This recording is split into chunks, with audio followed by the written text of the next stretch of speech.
پاک پڑھیں اللہم صلی علی سیدنا و نبینا و مولانا محمد مبارک وسلم صلو علیہ وسلم صلاۃ و سلام علیک یا رسول اللہ صلی اللہ علیہ وسلم۔ حضرات محترم، اور یہ مہینہ بھی ذی الحجہ کا ہے، آگے والا ذی القعدہ کا ہے۔ اس وقت سے ان اولیاء کاملین کی ہمیں برکت نصیب عطا فرمائے اور ان کے تصدق سے ہم سب کی مغفرت فرمائے۔ اسلام اللہ کے جلیل القدر پیغمبر گزرے ہیں، اللہ کے محبوب، اللہ کے خلیل، اور ایسے جلیل القدر صحابی، ایسے جلیل القدر نبی گزرے ہیں کہ قرآن مقدسہ کے اندر آپ کا تذکرہ ہے، اور اللہ نے خلیل کا لقب عطا فرمایا۔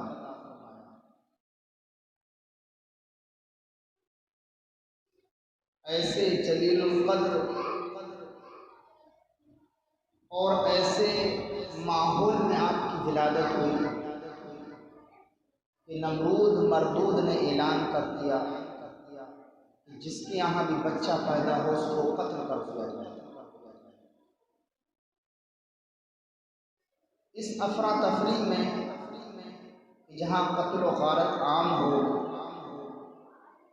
ایسے ماحول میں اللہ رب العزت نے اپنے خلیل کو پیدا فرمایا اور آپ کی حفاظت فرمائی، اور آپ پھر پروان چڑھے، پھر آپ نے دین کی تبلیغ کی اور پھر اسلام کا پرچم لہرایا۔ پھر آپ کے ساتھ جو آزمائشیں ہوئی، کیسی کیسی آزمائشیں ہوئی، اللہ اکبر، عقل حیران ہے۔ عقل سوچنے پر مجبور ہے، لیکن جو اللہ کے نبی ہوتے ہیں، اللہ کے پیغمبر ہوتے ہیں، اللہ کا ان پر خاص کرم ہوتا ہے، وہ کسی بھی امتحان میں ناکام نہیں بلکہ کامیاب ہوتے ہیں۔ ان کے سامنے آزمائشیں آتی ہیں، لیکن وہ ان آزمائشوں کو پار کر جاتے ہیں۔ جب آپ کو آگ میں ڈالا گیا، ایسی بھڑکتی ہوئی آگ، اللہ اکبر، اس کی تپش، اس کی گرمی، شدت و حدت سے پورا شہر پریشان تھا۔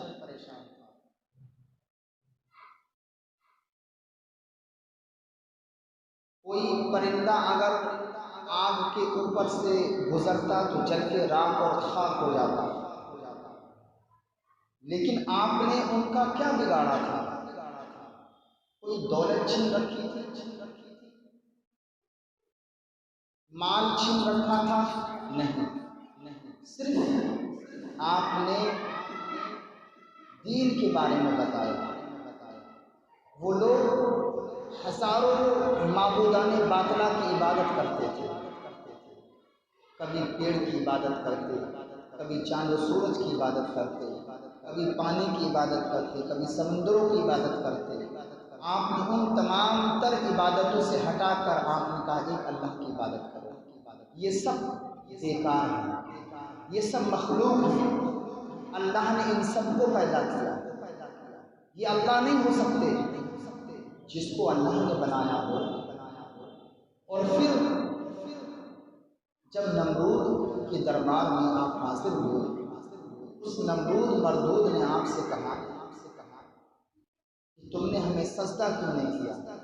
اور اس نے پورے شہر میں اپنے شکل کے پتلے بنا رکھے تھے، اور جب بھی کوئی شخص اس کے پاس سے گزرتا تو کچھ ایٹومیٹک سسٹم ایسا اس نے کر رکھا تھا، جو سجدہ کرتا وہ تو محفوظ رہتا، جو سجدہ نہ کرتا گھنٹی بجتا تھا، اور اس کے جو سپاہی تھے ان کو علم ہو جاتا کہ اس نے گستاخی کی ہے، اس نے سجدہ سجدہ نہیں کیا تو وہ خود کو بھی سجدہ کرواتا تھا، اور اس نے بہت سارے اسٹیچو بنا رکھے تھے ان کو بھی لوگ سجدہ کرتے تھے۔ حضرت ابراہیم علیہ السلام نے جب اس کو سجدہ نہیں کیا تو بھڑک گیا، کہا میں تمہارا خدا ہوں، تم نے مجھے سجدہ کیوں نہیں کیا؟ تو آپ نے ارشاد فرمایا سجدہ میں اس کو کرتا ہوں جو ایک رب ہے۔ تو اس نمرود مردود نے کہا کہ میں تمہارا رب ہوں۔ تو آپ نے کہا میرا رب وہ ہے جو انسان کو زندگی اور موت دیتا ہے۔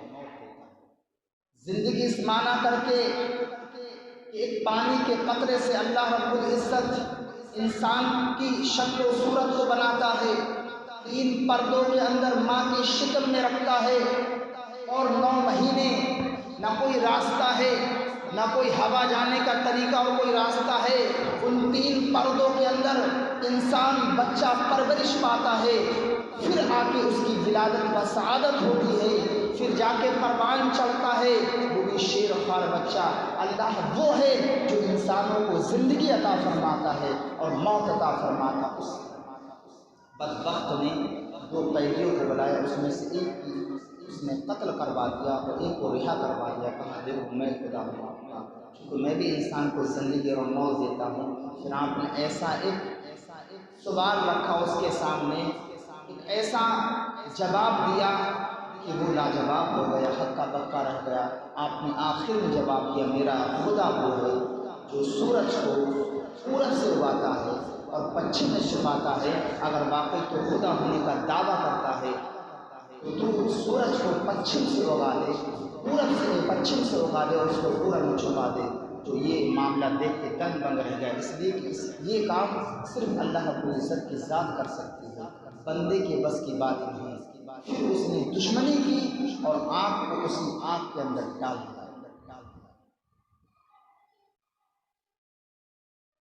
یہ آزمائشیں ہیں، لیکن آپ جتنے بھی انبیاء علیہ السلام دنیا کے اندر تشریف لائے،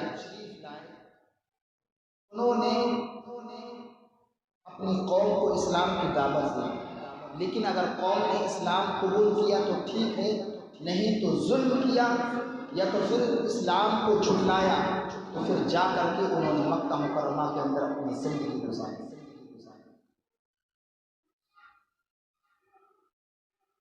خانہ کعبہ کے ارد گرد، خانہ کعبہ کے ارد گرد 300 انبیاء علیہ السلام کی قبر ہے۔ کتنے؟ آپ کو پتا؟ 300 انبیاء علیہ السلام کی قبر ہے، اور حجر اسود اور رکن یمانی کے درمیان 70 انبیاء علیہ السلام کی قبر ہے، اور یہ 370 انبیاء علیہ السلام وہ جلیل القدر انبیاء ہیں جو صرف بھوک کی وجہ سے ان کا انتقال۔ آپ غور تو کرو، دین کی تبلیغ کی، اللہ رب العزت کا پیغام ان تک پہنچایا، لیکن قوم نے کیا سلوک کیا کہ ان کو بھوک اور پیاسا رکھا، ظلم اور زیادتی کی، ظلم اور زیادتی کی انتہا کو پہنچ گئے۔ 370 انبیاء علیہ السلام صرف بھوک کی وجہ سے آپ کا وصال ہوا، اور بے شمار انبیاء علیہ السلام وہ جن کے اوپر ظلم کیا، اور ظلم کیا یا جو پیغام لے کر آئے ان کی قوم نے ان کو جھٹلایا، تو انہوں نے مکہ مکرمہ کی جانب ہجرت کی، اسی ویران جگہ میں خانہ کعبہ کے درمیان میں ان لوگوں نے عبادتیں کی، اللہ کی ریاست کی، پھر اللہ سے پیار ہو گیا۔ اور اسی میزاب رحمت کے اندر حضرت اسماعیل علیہ السلام اور حضرت ہاجرہ رضی اللہ تعالی عنہا کی قبر مبارک ہے۔ تو آج ہم خانہ کعبہ کو جو طواف کرتے ہیں، اسی خانہ کعبہ کے ارد گرد 370 انبیاء علیہ السلام کی قبر مبارک ہے۔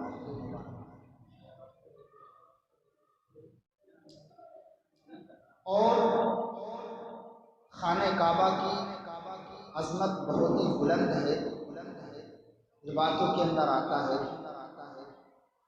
کہ خانہ کعبہ یوں تو انسان کو ہدایت دیتا ہے، خانہ کعبہ حالانکہ ایک مٹی کا گھر ہے، پتھر کا گھر ہے، اس کے اندر یہ صلاحیت ہدایت دینا یہ اللہ کی ذات ہے، لیکن اگر اللہ کسی کو یہ شرف عطا فرما دے تو پھر وہ کام یہ کرتا ہے، تو خانہ کعبہ بھی انسان کو ہدایت عطا فرماتا ہے، رہنمائی عطا فرماتا ہے، اور خانہ کعبہ کے اوپر روزانہ ویسے تو ارب و خرب اللہ کی رحمتیں نازل ہوتی ہیں، لیکن خاص رحمتیں 120 وہ رحمتیں نازل ہوتی ہیں جو انسان اس کا شرف اٹھاتا ہے۔ روایتوں میں آتا ہے کہ جو خانہ کعبہ کے ارد گرد چکر لگاتا ہے، طواف کرتا ہے، 60 رحمتیں بالخصوص اس کے اوپر نازل ہوتی ہیں، جو صرف چکر لگاتا ہے۔ اور جو خانہ کعبہ کے سامنے بالکل منہ میرا کعبہ کی طرف جب کہتا ہے اور نماز ادا کرتا ہے، 40 رحمتیں اس پر نازل ہوتی ہیں، اور جو فقط دیکھ کر خانہ کعبہ کا دیدار کرتا ہے 20 رحمتیں اس پر نازل ہوتی ہیں۔ یوں تو کروڑوں رحمتیں نازل ہوتی ہیں، لیکن یہ حدیث پاک میں اس کا ذکر ہے کہ انسان اس رحمتوں برکتوں کا مستحق ہوتا۔ اللہ اکبر۔ اور حضرات محترم، سب سے پہلے خانہ کعبہ کی تعمیر 4000 سال پہلے حضرت آدم علیہ السلام کی آنے سے 4000 سال پہلے خانہ کعبہ کی تعمیر فرشتوں نے کی تھی،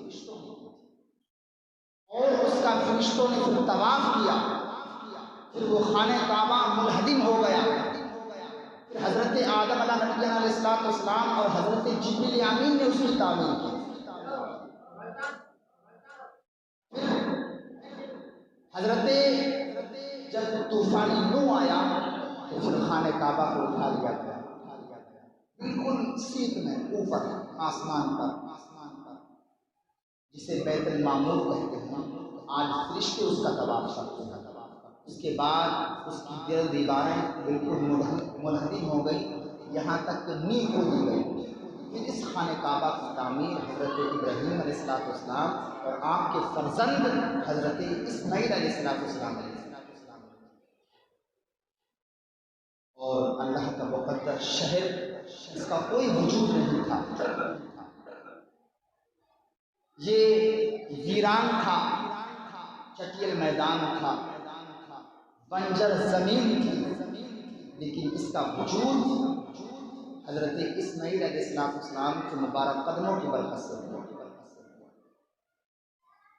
جب حضرت سارہ رضی اللہ تعالی عنہ نے حضرت ہاجرہ کی گود میں جب ننھے اسماعیل کو دیکھا تو آپ کو رنج ہوا فطری طور پر، اور آپ نے اپنے شوہر نامدار حضرت ابراہیم علیہ السلام سے کہا کہ اپنے بیٹے اسماعیل اور حضرت ہاجرہ کو اس شہر سے کہیں دور چھوڑ کر، حالانکہ فطری تقاضا ہے۔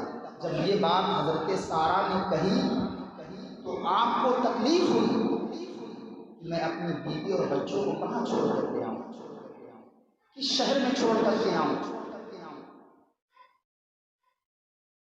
لیکن کچھ دن کے بعد پھر حکم ربی ہوا کہ ابراہیم ان کو اس مقدس شہر میں چھوڑ کے آؤ، اس چٹیل میدان میں جہاں اللہ کا مقدس گھر ہے، روئے زمین پر سب سے پہلے اگر کوئی گھر ہے تو وہ خانہ کعبہ ہے۔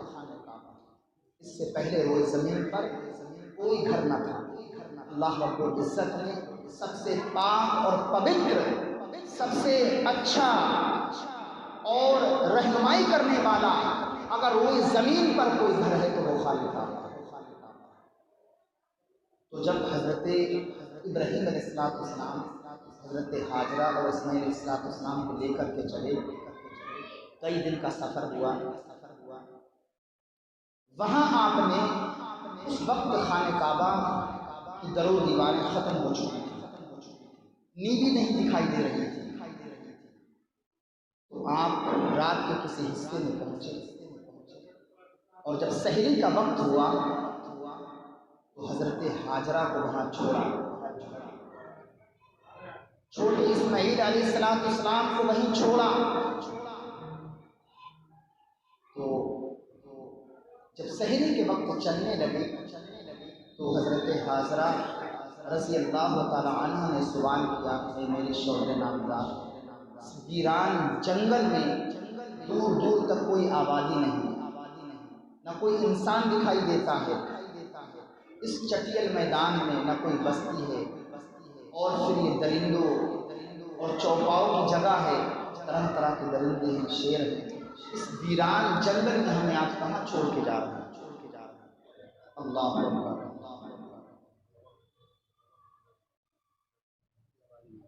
تو جب یہ بات کہی تو آپ کے پاس کوئی جواب نہیں تھا، آپ خاموش رہے۔ کئی مرتبہ پوچھا، اے میرے شوہر نامدار، میرے شریک حیات، آپ مجھے کہاں چھوڑ کے جا رہے ہیں؟ تو پھر آپ نے خود کہا کہ اے ابراہیم، کیا یہ اللہ کا حکم ہے؟ اللہ کے حکم سے چھوڑ کے جا رہے ہیں؟ آپ نے کہا ہاں، اللہ کا حکم ہے، اس لیے کہ شہر مکہ کا وجود آپ ہی کے برکت سے ہونے والا تھا، اسی لیے اللہ رب العزت جل مجدہ نے حکم دیا کہ ابراہیم اپنی اولاد کو اور اپنی بیوی حضرت ہاجرہ رضی اللہ تعالی عنہ کو اسی چٹیل میدان میں چھوڑ کر کے آؤ۔ اللہ اکبر۔ جب آپ نے وہاں چھوڑ کے آئے، حضرات محترم، ایک مشیزہ تھا اور تھوڑی سی کھجوریں تھیں، وہ کچھ دن تک چلی۔ جب کھجوریں ختم ہو گئی اور پانی ختم ہو گیا، اب جب کچھ نہ رہا تو 2 3 4 5 6 دن آپ نے دھوپ سے گزارے۔ دھوپ کی شدت و حدت کی وجہ سے جو پستان کا دودھ تھا وہ خشک ہو گیا۔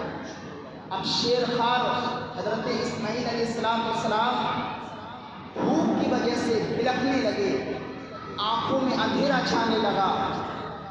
اب ماں کی ممتا تڑپ اٹھی۔ اللہ اکبر۔ اللہ رب العزت اپنے بندے سے کتنی محبت کرتا ہے۔ جب حضرت اسماعیل علیہ السلام پلٹ کر دیکھنے لگے، جب آنکھوں سے اوجھل ہو گئے تو قرآن مقدسہ کے دامن میں آپ نے رب کی بارگاہ میں دعا کیا تھا، اس ویران جنگل میں میں اپنے اہل و عیال کو چھوڑ کے جا رہا ہوں، یا اللہ تو ان کی حفاظت فرمانا، اور جب کوئی شخص یا کوئی لوگ ان کی اس بستی سے گزرے، اس جنگل سے گزرے اور ان کو معلوم ہو تو ان کے دلوں میں ان کی محبت پیدا فرما دینا، تاکہ ہمارے اہل کی خدمت کریں اور انہیں کچھ اجر ملے۔ اللہ رب العزت جل مجدہ کی دعائیں قبول ہوئی۔ اور حضرات محترم، آپ کو معلوم ہے کہ حضرت اسماعیل علیہ السلام کا نام اسماعیل کیوں رکھا گیا؟ اسماعیل کیوں رکھا گیا؟ یہ سمیہ سے بنا، اس کا معنی آتا سننا۔ اللہ رب العزت سے بار بار مانگ کے لیا تھا، تو اللہ نے حضرت ابراہیم کی دعا کو قبول فرمایا، اسی نسبت سے آپ نے اسماعیل علیہ السلام نام رکھا۔ یہ سمیہ کا معنی تھا سننا، اللہ نے آپ کی فریاد کو سنا تھا۔ اس عمر میں آپ کی ولادت کا سعادت ہوئی تھی، عام خواتینوں کی بڑھاپے کی وجہ سے، سن عیاض کی وجہ سے ولادت کا سعادت نہیں ہوتی، بچہ پیدا نہیں ہوتا، لیکن اس عمر میں اللہ نے حضرت اسماعیل علیہ السلام کو پیدا فرمایا۔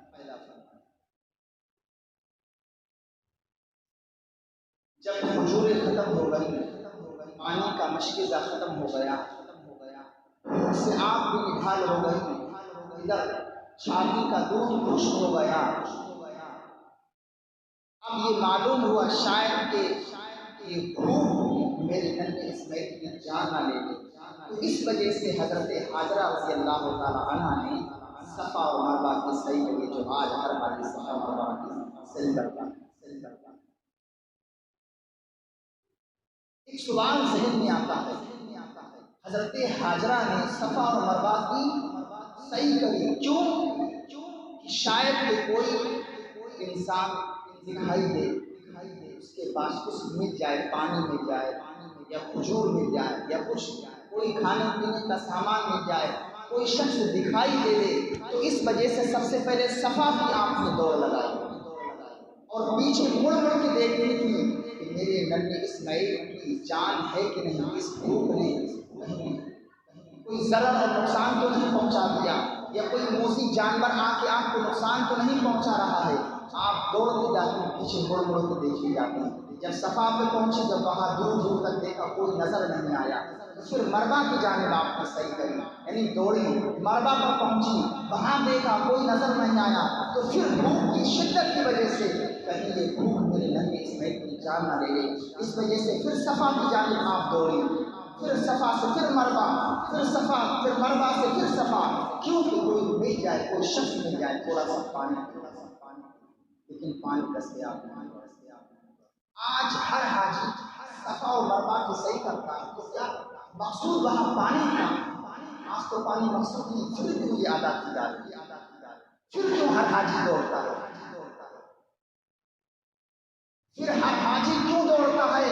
وہاں مقصود تھا پانی حاصل کرنا، پانی کی وجہ سے حضرت حاجرہ 7 چکر سے تھی صفا اور مربع، لیکن آج تو جگہ جگہ آب زمزم شریف موجود ہے، لیکن کیوں دوڑتا ہے؟ اس لیے اللہ رب العزت کو ایک تو یہ کہ ایک حضرت حاجرہ ایک اللہ کے مقدس نبی پیغمبر کی بیوی اور ساتھ ہی ساتھ پیغمبر کی ماں، اور پھر یہ ادا ایک بچے کی زندگی کی سلامتی کے لیے، ایک نبی کی زندگی کی سلامتی کے لیے آپ نے 7 چکر کیے۔ یہ 7 چکر اللہ کو اتنے پسند آئے، اب یہ قیامت تک کے لیے ہر حاجی کے لیے سلسلہ جاری کر دیا کہ جو بھی حاجی حج کرنے جائے گا اور اگر صفا مربع کی صحیح نہیں کرے گا تو اس کا حج قبول نہیں ہوگا۔ آج مقصد خوف، لیکن پھر بھی ہر حاجی صفا اور مربع کی صحیح کرتا ہے۔ یہ اللہ کو ادا اس قدر پسند آئی، پھر جب حضرت حاجرہ نے چکر لگائے تو پھر ادھر اللہ کا حکم ہوا کہ جبریل امین جا، آپ نے ٹھوکر ماری، اور حضرت اسماعیل علیہ السلام چھوٹے سے تھے، شیر خوار تھے، بھوک کی وجہ سے اپنی ٹانگیں چلا رہے تھے، اس بنجر زمین میں اللہ نے ایک نبی کے قدموں کی برکت سے وہاں چشمے جاری فرما دیے، اور جب آپ نے دیکھا کہ وہاں پانی ابل رہا ہے، جوش مار رہا ہے، تو حضرت حاجرہ رضی اللہ تعالیٰ عنہ جلدی سے آئے اور دیکھا کہ پانی کے چشمے جاری ہیں، کئی دن کی بھوک اور پیاسی تھی، جب آپ نے وہ پانی پیا تو اس کی برکت سے آپ کی چھاتی میں دودھ دیا گیا، آپ نے اپنے شیر خوار بچے کو دودھ پلایا۔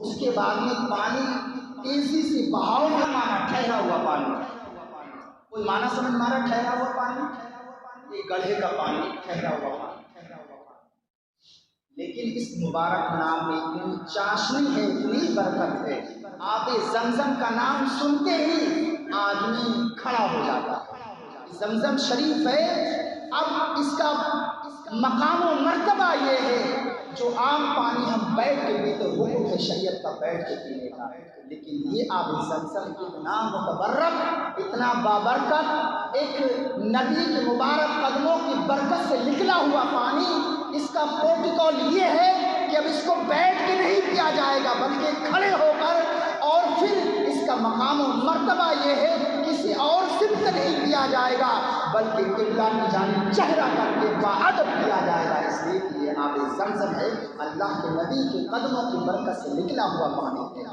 اور آج کے بڑے بڑے سائنٹسٹوں نے اس پر سرچ کیا تو اس کے اندر بے شمار فضیلتیں، بے شمار نعمتیں ہیں۔ اس پانی کو جس مقصد سے کیا جائے، آپ نے اپنی مبارک ہونٹوں سے جب پانی لگایا، آپ کی دل میں تمنا، یا اللہ میرے اولاد نوجوان ہو گئے، شادی کا اہتمام نہیں ہے، یا اللہ میرے بچوں کی شادی کرا دے، اسی وقت آپ کی دعا قبول ہوگی پانی کی برکت۔ یہ ہے آب زمزم شریف، اور حضور نے ارشاد فرمایا یہ آب زمزم جس مقصد سے کیا جائے اس مقصد کو کامیابی عطا فرمایا۔